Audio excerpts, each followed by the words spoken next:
Assalamualaikum warahmatullahi wabarakatuh. Teman-teman sekalian, hari ini ketemu lagi di mata kuliah Sosiologi Islam. Hari ini saya akan membicarakan mengenai teori Sosiologi Islam Al-Syariati. Ini termasuk salah satu sosiolog Islam dari tokoh sosiologi Islam yang sangat terkenal belakangan ini. Uh, Mari kita pahami dulu siapa Ali Syariati. Ali Syariati itu seorang ilmuwan revolusioner kelahiran Iran, ya. Banyak memang tulisannya berjudul langsung Sosiologi Islam, terutama yang diterjemahkan ke dalam bahasa Indonesia. Banyak karyanya juga yang kemudian menjadi inspirasi pergerakan Islam, terutama di Iran. Ia lahir di kota Kahak, Iran tahun 1933 dan meninggal pada tahun 1977. Ali Syariati ini termasuk bagian dari ideolog Iran, ya, dalam melawan rezim Shah, ya,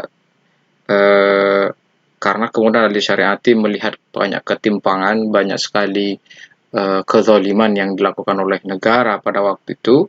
Dia kemudian banyak berpikir menggunakan sosiologi Islam dan kemudian ajaran-ajaran Islam sebagai basis pergerakan kehidupan umat untuk melakukan semacam revolusi. Meski demikian, Ali Syariati meninggal sebelum revolusi Iran itu terjadi.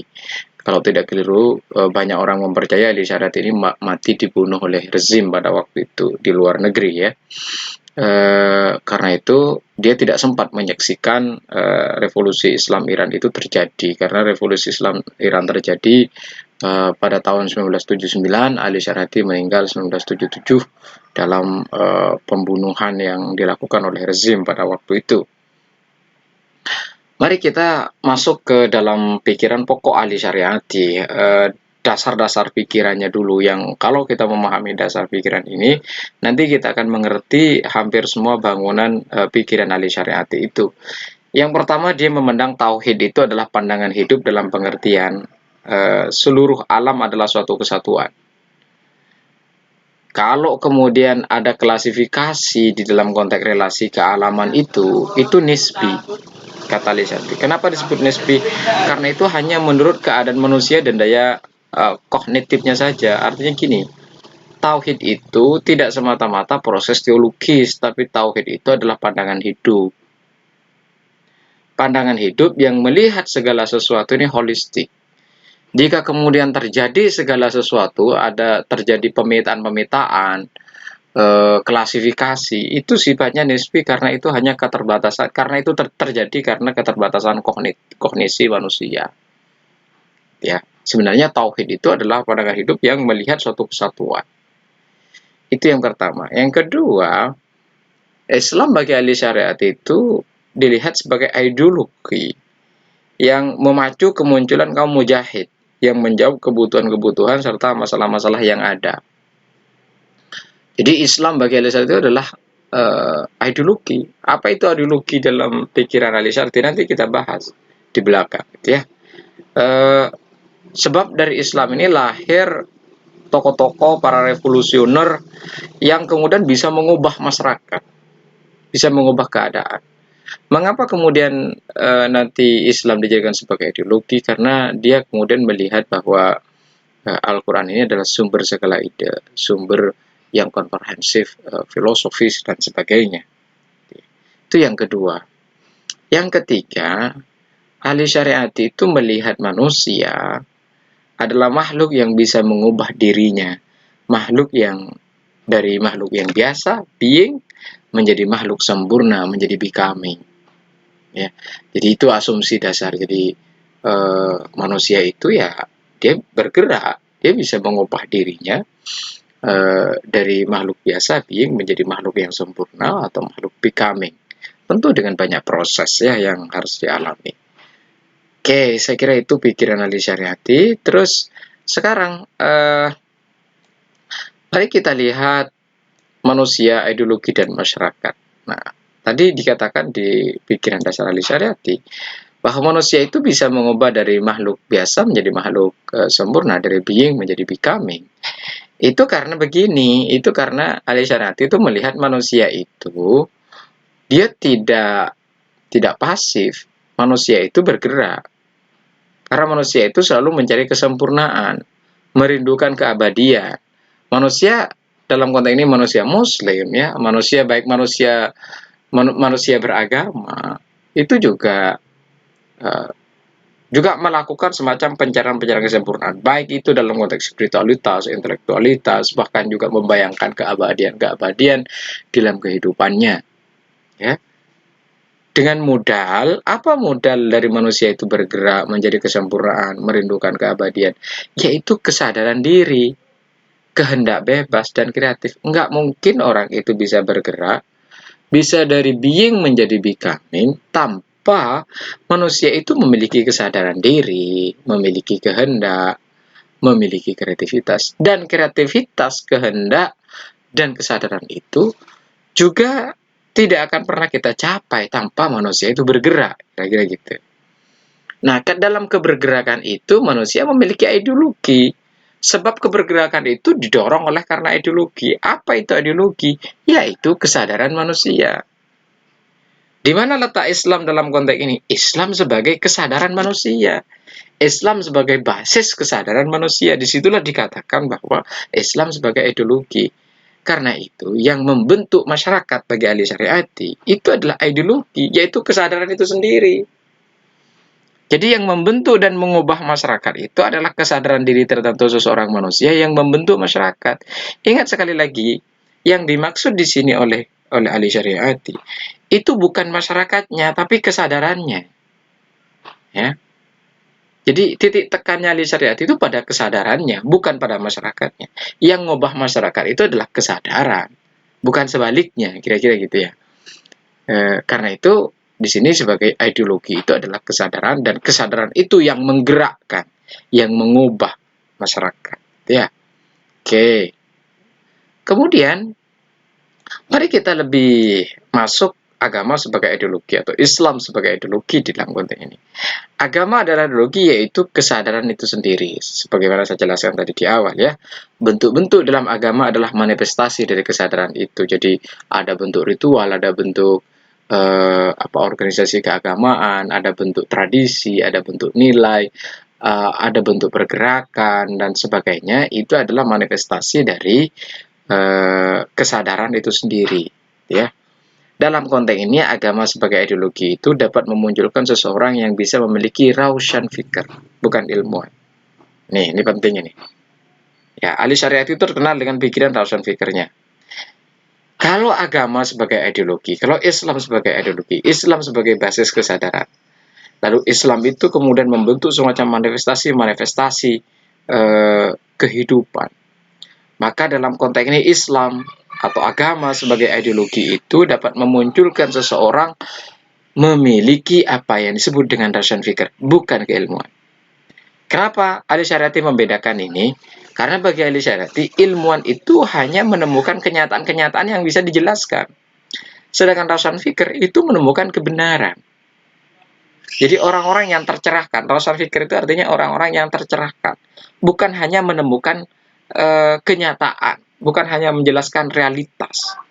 Karena itu ketika agama atau Islam menjadi sebuah ideologi, menjadi basis kesadaran, ia bisa melahirkan apa yang disebut dengan raushan fikir tadi itu, yaitu orang-orang yang tercerahkan. Dan orang ini yang akan menggerakkan masyarakat gitu. Itu bedanya ilmuwan dengan raushan fikir. Kalau raushan fikir orang yang tercerahkan, orang yang menemukan kebenaran. Kalau ilmuwan itu hanya bisa menjelaskan kenyataan. Ya. Lanjut, sekarang dasar ideologisasi Islam sebagai revolusi. Nah, Islam sebagai ideologi atau yaitu perasaan akan madhab, pemikiran, dan sistem keyakinan. Bukan sekumpulan ilmu, bukan juga kebudayaan. Jadi dalam pengertian yang sekularis ya. Jadi bukan sekumpulan ilmu, bukan juga sekumpulan kebudayaan. Tapi Islam sebagai ideologi itu perasaan akan madhab, pemikiran, dan sistem keyakinan. Sebagaimana yang kita jelaskan tadi di awal. Nah, dalam konteks itu melahirkan apa yang disebut dengan raushan fikir tadi itu. Raushan fikir itu nanti fungsinya di dalam masyarakat adalah penggerak massa. Ya, penggerak massa. Yaitu raushan fikir itu orang yang tercerahkan. Cirinya apa? Satu, sadar human conditions. di masanya. Jadi kita itu tahu situasi, tahu kondisi, tahu keadaan masyarakat, benar-benar merasakan apa penderitaan masyarakat, kenyataan masyarakat. Ketimpangan itu benar-benar dia lihat, benar-benar sadar di dalam dirinya sendiri itu terjadi. Yang kedua adalah sadar akan setting kesejarahan. Tapi ingat, ya, tidak hanya sekedar paham human condition, sadar human condition, tapi dia tidak ahistoris dalam tindakannya, sebab dia sadar tentang kesejarahan, sadar tentang latar belakang, sadar tentang konteks, sadar tentang sejarah manusianya, dan sadar tentang sejarah masyarakatnya. Dengan begitu tindakannya itu tidak ahistoris, gitu ya. Yang ketiga adalah kemasyarakatannya dan memiliki rasa tanggung jawab sosial. Ingat ya, Rawson Fikr orang yang memiliki ketercerahan itu bukan hanya dinikmati sendiri lalu mengasingkan diri di gua-gua, dan misalnya orang yang memiliki pencerahan lalu kemudian masuk menikmati spiritualitasnya sendiri. Tidak. Bagi ahli syariati, orang yang sudah sampai pada tahap Rawson Fikr di mana orang memiliki ketercerahan, dia kemudian memiliki rasa tanggung jawab sosial. Yang keempat, memiliki tujuannya membangkitkan kesadaran diri dari rakyat jelata.